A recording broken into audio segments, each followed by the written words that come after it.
This is a bubbling away here, a beautiful beef and eggplant ragu. Alongside that, we have our pasta water coming up to a full rolling boil. For every 1 pound of pasta, you should have at least 5 quarts of rolling, boiling water. When you go to cook, especially dry pasta, it is essential to flavor the water. The water should taste like seawater, as my friend Mario Batali so beautifully puts it. Liberally salt. I don't care, get over it.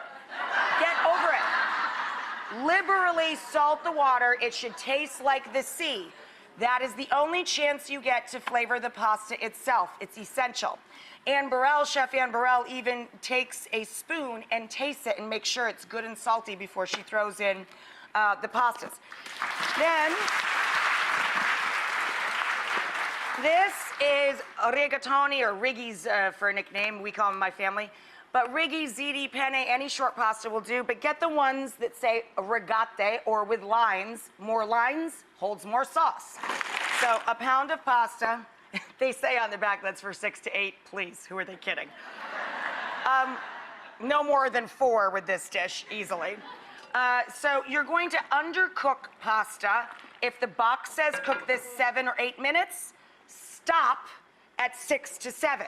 Why? Just like with meat, you toss all of the pasta with all of the sauce, and it will continue cooking during that process.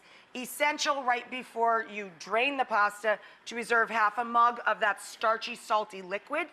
That is going to marry the two things, any sauce you're using and the pasta. That magic starchy, salty water brings everybody together. You also toss it at the same time during that step with good fruity EVOO, a nice good-bodied olive oil to finish, and your choice of grating cheeses. Pecorino is sheep's milk. Pecorino cheese is salty and tangy. That's the flavor.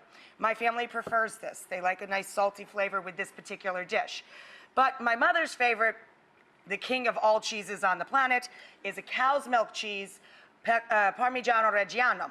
When you're buying Parmigiano Reggiano, it's a nutty, buttery flavor. Of course, it's salty too and delicious. But always buy Parmigiano with the rind. The rind, when you're done using the cheese, store it in the freezer till the next time you make soup or sauces. You throw that rind into minestrone and spaghetti sauce, spaghetti meatballs, and the whole sauce tastes like Parmigiano Reggiano cheese. Delicious. My last tip, before we go to break and come back and marry the sauce with the pasta, my last tip is there are wonderful and affordable wines at every price point. Go to your liquor store, wine shop, or even larger grocery sellers in some states and ask for help. That's what they're there for. Say I don't want to spend more than $10 or $12 or $15. But when you cook with wine and spirits, you are concentrating the flavor. You're burning off most of the alcohol and you're concentrating the flavor. You want a wine that is delicious to drink in a glass because the flavor gets stronger when you cook with it. This is a great grape from Sicily, just like half of me. Agnello d'Avola is a type of grape. It's not the name of the wine, it's a type of grape.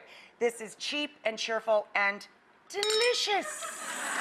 Our little half a mug of starchy cooking water, half of our sauce into our undercooked by 1 minute or so rigatoni or any shortcut pasta. When I was a little girl, my mom always just used the cup she kept the water in to scoop the sauce in. You marry all of the sauce to all of the pasta, or at least half of the sauce.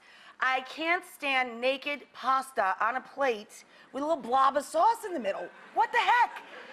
Don't you want every bite to taste equally yummy? I just don't understand. No naked pasta. That's not a tip, that's a demand. So,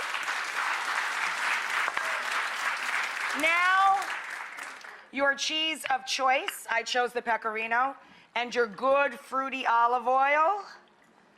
And then this is where that carryover cooking happens. You marry these by stirring them together to emulsify the cheese, the oil, and the sauce, and to equally enrobe every piece of luscious rigatoni in there.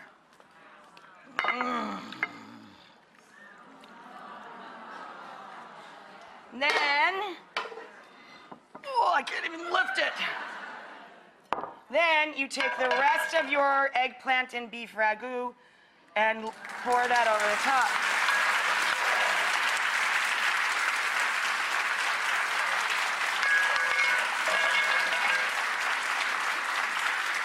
And then you put a little more cheese.